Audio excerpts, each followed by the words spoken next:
Chapter 17 Divine Acceptance. Using sand as their medium, the waves create patterns over the beach by their movement. On the nearer side play some children whose attention is totally on the castle they are creating out of the same sand. A little farther sits a man apparently gazing at the approaching and receding waves, but actually lost in his thoughts that appear and disappear on the screen of his consciousness, creating his own world. A few are riding the waves as they swim, thoroughly enjoying the waves of thrill which envelop them. Suddenly, the breeze changes its form to transform itself into a whirlwind, and the whole atmosphere becomes violent. The waves become gigantic and invade the once peaceful beach. One can see the fishing boats returning to the beach and laying their anchor, and the men hurrying to retrieve their catch. Even the birds appear to understand the imminent fury of the ocean as they too try to settle down on the roofs of the dwellings of the fisher folk. The hectic and furious activity on the surface of the ocean drives people and birds away from it. But everyone knows in his heart that the fury is only on the surface. If one dives a little deep, one discovers that the ocean is always calm. The deeper one goes into the ocean, the more silent it is. Understanding this calmness and silence, one starts looking at all this turmoil on its surface in a different perspective. Discovering such calmness amidst turmoil, nay, the silence within the consciousness amidst the world without, is what is meant by spirituality. Seeking the truth has occupied the psyche of our country for millennia. It was observed by our sages that mind as such is always outgoing, connected as it is with the senses. And if one continues to involve in the affairs of the family or society, there is a tendency to get stuck to it due to mental as well as social involvement. The nature of their search was such that they could not afford any excitement or indulgence. They suggested that if one could keep aloof from the society, the mind retains its calmness, which is so necessary for the search. Added to the seclusion, if we choose such sylvan surroundings that abound in nature, the mind becomes all the more receptive. Unfortunately, not all persons who give up their homes or who run away from the daily vicissitudes of life are seekers. But we commit an error by judging the whole culture by considering this tendency of escapism, which has been plaguing our society for centuries. Though most Upanishads were born in the forests and mountain tops or on the banks of rivers and lakes, they never suggest us to escape from our relationships or homes. Even if one runs away, one is invariably followed by those very problems from which he has escaped. Upanishads are not anti-life, as they never preach renunciation of life. Their approach has always been for the whole. They cajole us to live a life of totality and never teach escapism. If we understand them properly, we must live in the world in such a way that we remain above the world. Paramahamsa Sri Ramakrishna used to say that it is all right for the boat to be in water, but it's dangerous if the water is in the boat. In a way, the Upanishads teach us transcendental life, living in the world, and yet not being of it. Nowhere in the Upanishadic literature do we find any suggestion of renouncing the world by hating it. Instead of renouncing, they suggest that we rejoice in life. Life is a gift, observe the Upanishads, because it is a manifest form of divine. Their fundamental teaching is that the world is the manifest form of the divine and the divine is the unmanifest form of the world, and every manifest phenomenon has an unmanifest phenomenon inside it. A flower is only the manifest form of something that is unmanifest deep within it, its soul, its very being. We cannot get hold of it by dissecting the flower. Science will never be able to find any beauty in the flower, as beauty belongs to the unmanifest form of the flower. It can find the composition of the flower, reason for its fragrance to be some aromatic compound, and for its color, etc., but miss its soul. Each and everything in existence has a body and a soul. The body is the world, while its soul is the divine. We should remember that the body is never against the soul. The world is never contrary to the divine. The world is only an expression of the divine, like the relationship of the song with the silence. Without silence, the song will be only a noise, because it is the silence between different sounds which gives the melody and rhythm to the song. Same is the true for all of us. Everyone has the manifest in the psychosoma, that is body-mind structure, and the unmanifest in our consciousness. Without the consciousness, the body is just a corpse. But the Upanishads do not in any way look down upon the body, because they say that the body is mandatory for the consciousness to manifest itself. For the song to be heard, silence is needed, and for the silence to be appreciated, song is needed. Spirituality consists of discovering the unmanifest in the manifest. It does not lie in escaping anywhere. It is exploring the innermost depths. Religion is exploring the silent center, the center of the cyclone. The most wonderful thing about our existence is that the center is always there, available to us, only awaiting our attention to it, deep within, and not in the Himalayas or in a monastery. It can be discovered when one is either in Himalayas or even in a marketplace. Upanishads ask us to desist from choosing between the absolute and relative. Any choice makes us partial and never the whole. Without wholeness, there can be no bliss and no holiness. It's because of our choice that we are bit lopsided and insane. The relative is the changing phenomena, the world, and the absolute is the center of the changing, which can be discovered amidst the change. The technique of discovering the unchanging amidst the changing is meditation. Meditation is becoming attuned to the manifest, the unchanging. We are aware of the body, we are also aware of the mind with all its movement, its images, desires, memories, and the associated emotions. Similarly, we can be aware of our intellect through its differentiation of the opposites, its reason, as well as understanding.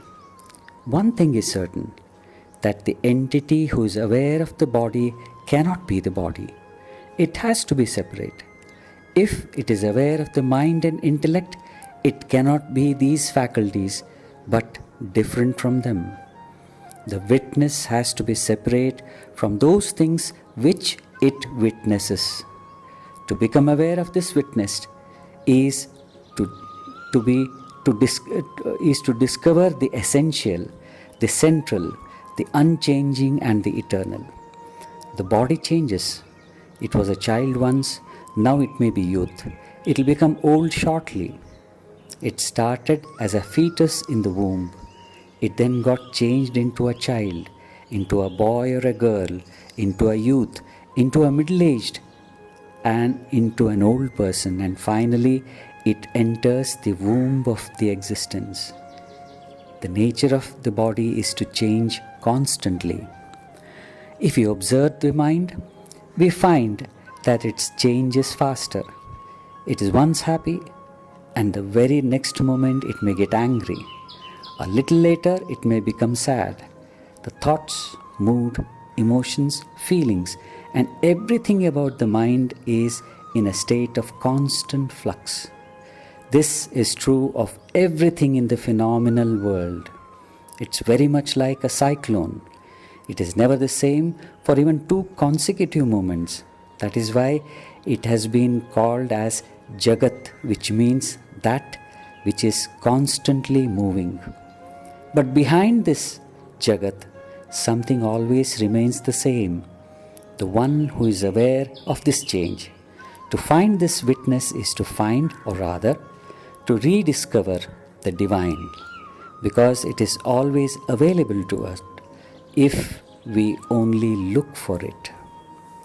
Hence, the Upanishads do not teach worship, they teach us meditation instead, which can be done anywhere, since the only aim is to find the witness. Whether we go into a monastery or to the mountains or stay back in the marketplace, the method is always the same. For all practical purposes, it's easier to see the change which is evident if one just stands on a busy road and watch the traffic. The Upanishadic sages were not ascetic in the conventional sense. They did renounce many things, but their renunciation was the result of their understanding acquired through meditation and not through effort. The conclusion of such meditation and the renunciation which follows it is expressed poetically by Ishavasya Upanishad. Om Ishavasyamidam sarvam yat kincha jagatyam jagat tena tyaktena bhunjitha ma gradha kasya svidhanam. At the heart of this phenomenal world, within all its changing forms, dwells the unchanging Lord. So go beyond the changing, and enjoying the inner, cease to take for yourself what to others are riches. Explaining the meaning of the word Isha, Shankaracharya comments on the verse, one who lords over it, he who is the supreme ruler and supreme self of all is the Lord. For as the indwelling soul of all, he is the self of all beings and as such rules all. His supreme reality as the indwelling self of all, I am this, all that is unreal, whether moving or not moving, is enveloped by one's own supreme self. This Upanishad is considered to be the first of the principal Upanishads, and this happens to be its first verse. It elucidates the purpose of all Upanishadic sadhana. It appears as though all the other Upanishads are only giving the finer details. Having found this indwelling principle, Lord, reality, etc., when one looks outside, it is a different world altogether.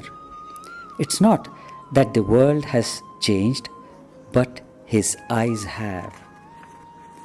We invariably associate some utility to the things and creatures around us whenever we look at them.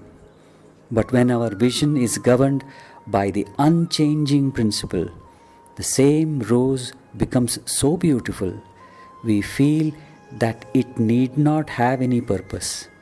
Just its beauty is enough unto itself. The song of the cuckoo becomes more ethereally sonorous as it penetrates the very heart.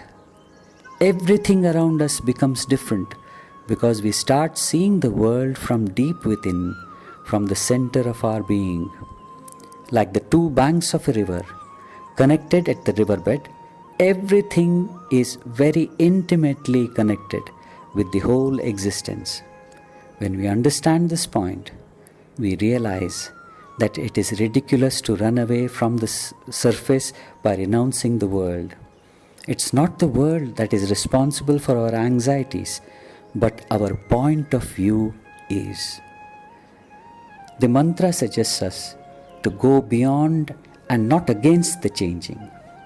Going beyond involves living in such a way that we remain out of it, not unlike the lotus leaves. The dewdrops settle on the leaf in the morning to reflect millions of suns, but the leaf does not become wet. We can live in the world, but the world should not live in us, says the Upanishad. Once we understand this truth, then we can enjoy the movement from the outer to the inner.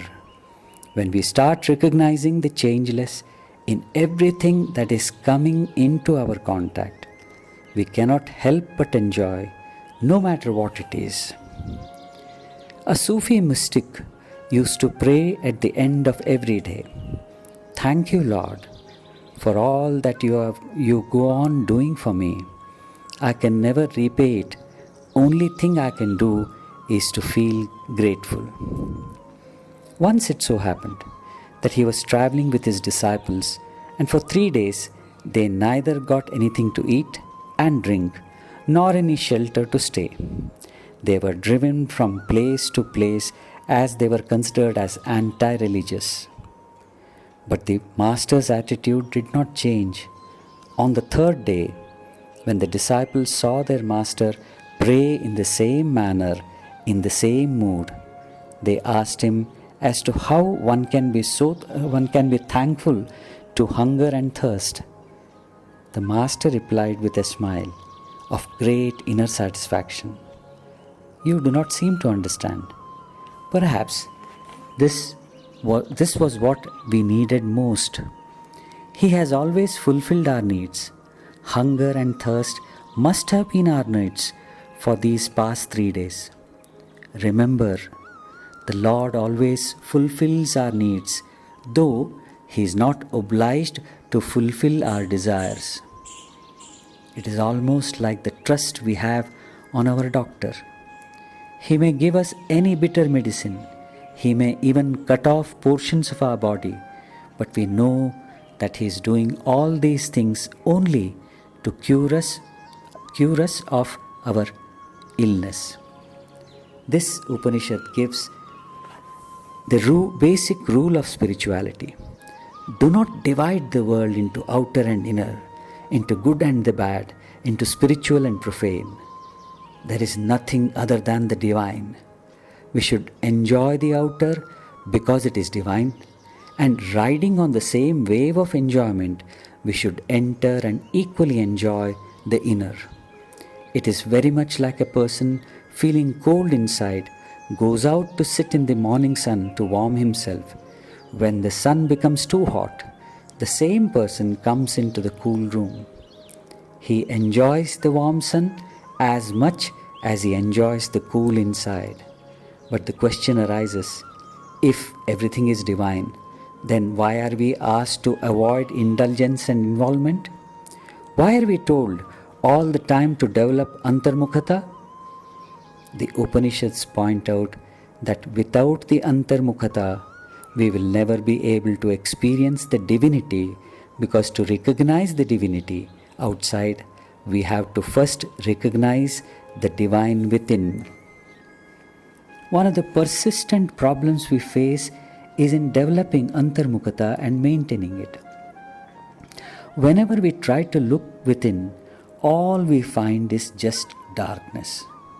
Reverting back to the same example, after being outside in the sun for some time, when we enter the room, we are unable to see anything inside. It is not that inside it is dark, but it is only due to the fact that the eyes, used to the bright light, take some time to get used to the dimmer light inside. Similarly, for the habitual extroverts, antarmukhata, the real introversion, is very difficult but not impossible. The first problem we face is that we cannot sit alone without doing anything. While alone, we try to do something: eating, watching the TV, reading, listening to music, etc. And if nothing is available, we start thinking or resort to daydreaming. After much effort, when we are able to, the second problem surfaces, that of looking within. The mind with the senses rebels at this thought as they point out that all we see is nothing but darkness. The Ishavasya Upanishad suggests that we should go beyond the changing by understanding the changing phenomena. The Buddha called this as observing the anicca, the impermanent. Anicchavada sanghara uppadavaya dhammino uppajitva nirujjanti tesam upasamo sukho mahaparinibbana sattanta. The impermanent truly are compounded things by nature, arising and falling back. If they arise and are extinguished, their eradication brings happiness. Every sense perceptible phenomenon is a compound of multiple things. The perception itself involves multiple faculties like the senses, mind, intellect, and ego. The Upanishads assume that the seeker has the basic eligibilities of calmness and capacity to look within. But the prevailing circumstances, characterized by distractions like tensions, speed, irritation, etc., seldom allow us to look within. Do the Upanishads have any alternative? If the same mantra from the Ishavasya Upanishad can be reinterpreted, we get a revolutionary point of view of life. One of the greatest hassles in either human relationships or in experiencing harmony with nature happens to be our habit of looking at the dark side and ignoring, sometimes completely, the brighter side. We tend to generalize evil and bad in humankind or nature. If a policeman or a politician is corrupt, we tend to label all their kind as corrupt. Our opinion about government offices or officers is not at all good. But when we note carefully, we are pleasantly surprised to see that there are many persons working in these very so-called inefficient and corrupt places very sincerely. And our country is still functioning due to such persons. Common experience shows that there is nothing like completely good or bad person or thing. Everything or everyone has both the qualities. If one could develop the knack of being careful of the negative and recognizing the positive element in the things and persons, then not only the harmony is possible, but also a kind of joy can result from the contact. On one occasion, a child asked J. Krishnamurti about God when he was addressing the students and teachers in the school run under his guidance. His response is noteworthy. A little girl asked, "What is God?" And Krishnaji said, "In answer to that question, we are talking to the little girl and also to the old people. The teachers will kindly listen. Have you watched a leaf dancing in the sun, a solitary leaf? Have you watched the moonlight on the water, and did you ever see the other night the red moon? Did you notice the bird flying? Have you deep love for your parents? I am not talking of fear, of anxiety, of obedience, but the feeling, the great sympathy you have when you see a beggar or a bird die, or when you see a body burnt on the river bank. Can you see all this and have sympathy for the rich who go by in big cars, and for the poor beggar as well as the poor ekka horse that is almost a walking skeleton? Can we have the feeling that this earth is ours, yours and mine, to be made beautiful? Then, behind it all, there is something much deeper. But to understand that which is deep and beyond the mind has to be free. It has to be quiet. The mind cannot be quiet without understanding the world around you. So you have to begin with little things instead of trying to find out what God is. It is obvious that there can be no immediate reference as far as the child is concerned. In fact, even for most of us adults, God is just another word. But the reply he gave to the child is an eye-opener to every one of us. We can really extend the observation of this great man further. A flower blossoming, a blade of grass laboring to carry a drop of early morning dew and reflecting the sun, the smile on a friend's face when we meet, or the mother's concern when the child hurts itself, the dog welcoming us when we return home. Sensitivity can be a tremendous help to bring in a revolution in our very outlook towards life. Imagine a hot and humid day. A cool shower totally refreshes and rejuvenates us. If we are sensitive, we find that the divinity existing in the coolness of water is responsible for the freshness. Similarly, when we are thirsty, the same water quenches our thirst. Food satiates us when we are hungry. A refreshing breeze is the God who brings in relief. In fact, whatever comes into our contact is divine. If we develop such an attitude and vision, we discover that the God is not a person but a quality. It is better to call it divinity or godliness. We are surrounded, nay, we are overpowered by godliness every moment in every single transaction we have with existence. The Upanishad is offering this great suggestion through the first mantra quoted above. Friedrich Nietzsche declared that God is dead and hence man is free. Only at the end of 19th century, while the Upanishads had done so thousands of years back.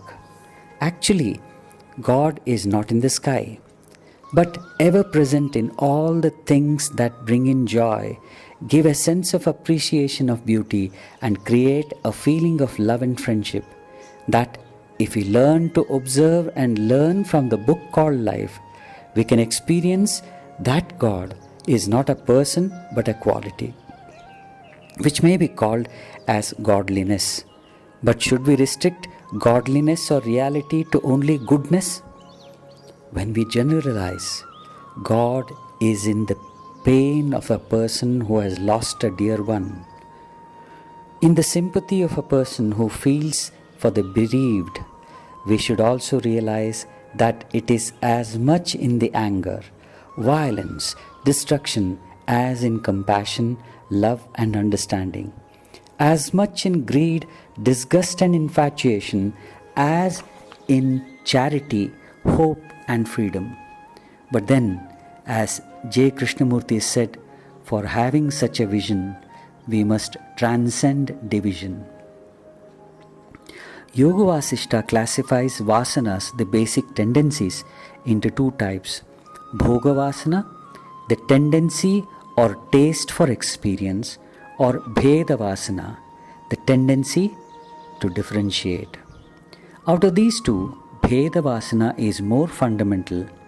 When one sees oneself as different from others and other things, only then there is the desire to experience and the consequent attraction or aversion. That is why J. Krishnamurti mentions the need of understanding the world around for the quietude of mind, which alone has the power to go beyond the temporal.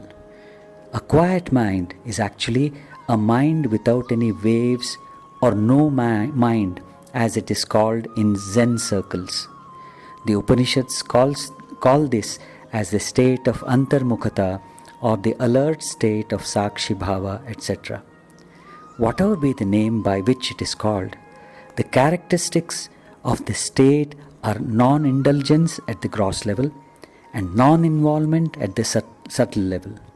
By entering such a state, a realization dawns on the seeker that there is no instrument called the mind. It is an activity. Precisely for this reason, it can be controlled. Thinking, like any other activity, say walking, can be slowed down or speeded up. When thinking is slow, there is calmness and poise. When it is fast, there is excitement, tension and pain.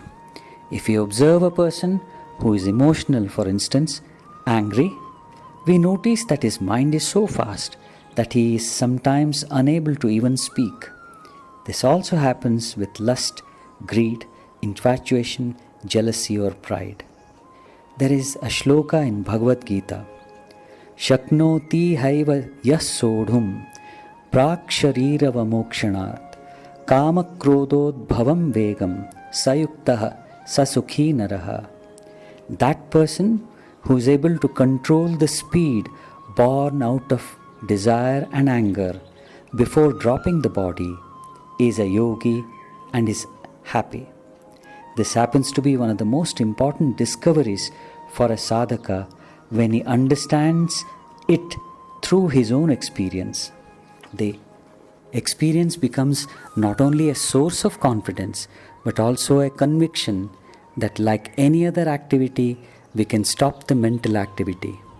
This discovery paves way for another, which is more startling and singular, since it is known that ego happens to be the subtlest facet of the mental activity. Ego is also an activity. In other words, the thinker is the product of thinking. These observations are rediscovered by each seeker during non-involved witnessing. It also starts dawning on him that the ahamvritti, the vibration of I, is nothing but the focused state of consciousness. One can easily understand that the origin of the mental activity and the I notion is the act of focusing. The twin characteristics of the mind are speed and focusing. To achieve quiescence of mind, we have to slow down the mental activity first, which is done through meditative techniques. When the activity slows down, then and only then are we able to develop Sakshi Bhava. The Sakshi Bhava in turn helps to bring about the defocusing. Yoga Vasishta says this I notion is a product of thinking. Ayamevahamityasmin sankoche vilayam gate samasta bhuvana vyapi vistara upajayate. If the shrinking conception of differentiation of he, I, etc. is gradually destroyed, then the expansive jnana, which is all pervasive, will arise. The differentiation starts with the I notion, and this feeling is said to be the sankocha or shrinking or focusing. When this decreases, vistarata or the expansiveness dawns.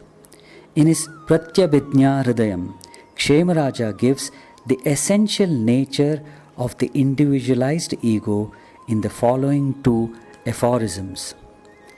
Chiti sankochatma chetanopi sankuchita vishwamayah and chitireva chetanapadad avarudha chetya sankochani chittam. The individual is merely a contracted or centralized form of universal consciousness. Even though he is nothing but pure consciousness, This is obscured by the mental world of the individual which fills it. It is nothing but the ultimate reality which, descending from the stage of pure consciousness, becomes the individual mind by being contracted to or assimilated with the images of objects present in the field of consciousness. Once again, the fundamental questions arise. What should we do to attain such lofty understanding? Where do we begin? The Ishavasya Upanishad tells us to examine our daily life and to make a few minor changes, and that it is always advisable to make little beginnings. The powerful suggestion it gives is to look for the eternal in the ephemeral and to search for the divine in the profane. Our normal tendency is to complain and grumble about our lot. We complain if there is no monsoon, and if there is, we grumble that it is too boring. Basically, we are unable to accept the prevailing condition, whatever it may be. We want only that which is not readily available. If everything and everyone is divine, then what is there to grumble? Asks the Upanishad. Since the space and time are manifestations or expressions of the divinity, then there can be no good place or bad place, just as there can be no good and bad time. There is a beautiful Zen saying, in spring, hundreds of flowers, in autumn, a harvest moon, in winter, snow, in summer, a refreshing breeze. If useless things don't hang in your head, every season is a good season. If one stops complaining and accepting life as it comes, it ceases to be a burden.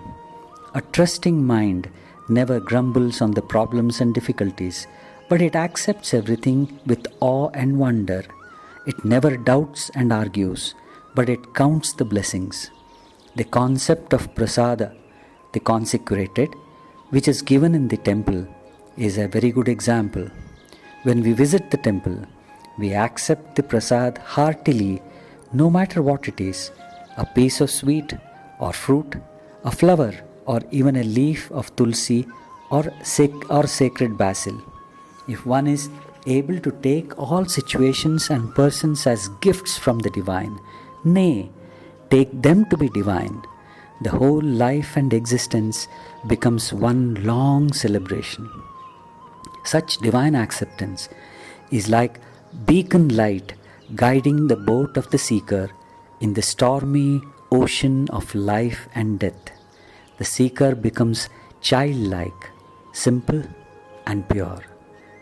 There was a village having a population of a few hundred families. Once there was a severe drought. The crops failed, the cattle died, and there was misery all around. The village committee met and decided to perform a havan, fire sacrifice, to invoke the rain god. Those who suggested this told that at the end of the havan, there would be definitely rain. A 5-year-old boy was listening intently to this conversation. Next day, when the villagers assembled for the worship, the child too had come carrying an umbrella. One of those who had suggested this worship saw the child and asked why at all he was carrying the umbrella. The child, in all its innocence, replied with a question, "Did you not say that the worship will bring rain? I want to welcome it." Such childlike trust appears very difficult to us. The reason is we lead a multiple life. Most of the time, we do not mean what we say. The language becomes a means to hide our thoughts and feelings rather than to express them. Our thoughts and feelings are different from our speech, which in turn is different from our action. That is how we become complex due to the perpetual conflicts in our mind. A grown-up, civilized man has somehow learned the art of wearing a mask to hide his real feelings. If you notice a child, he never wears a mask. If he is angry, he is totally angry. If he is happy, he is completely happy. He is transparent in his behavior.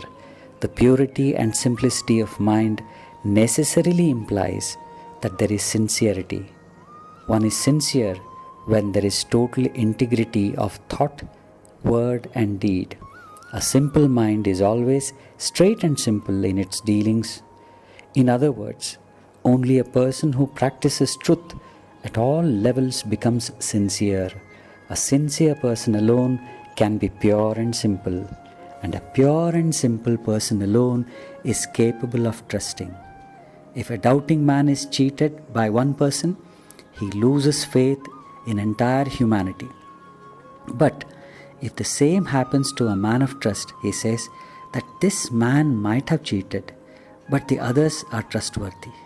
He might even feel that this man might have cheated now, but he'll not cheat all the time, because even the thief does not want to be called a thief.